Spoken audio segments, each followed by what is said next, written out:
Let's shift our focus now. The flood situation in the northeast continues to remain tense, affecting millions across Assam, Arunachal Pradesh, Sikkim, Meghalaya, Mizoram and Tripura. Over 45 lives have been lost, with thousands displaced and infrastructure severely damaged. We can look at some of the visuals on our screens at the moment. The IMD has issued red and yellow alerts for several districts, warning of continuous heavy rainfall. Now, rescue operations are currently underway, with the Indian Army and Air Force mobilized to assist affected communities. Authorities urge residents to remain vigilant as the situation remains critical.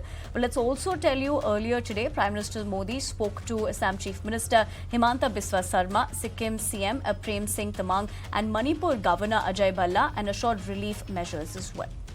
But as we continue to track this, let's tell you Times Network's Tejashree gets us this report as well from Sikkim.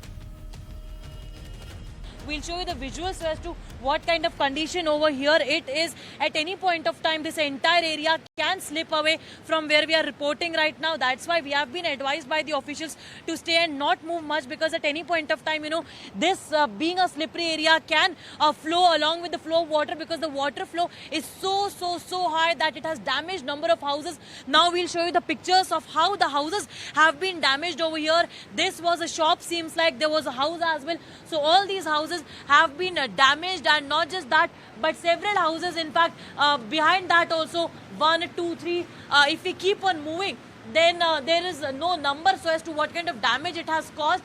But you see, the damage is so high that you can see the iron rods peeping out of the cemented wall, of the cemented infrastructure that was built over here.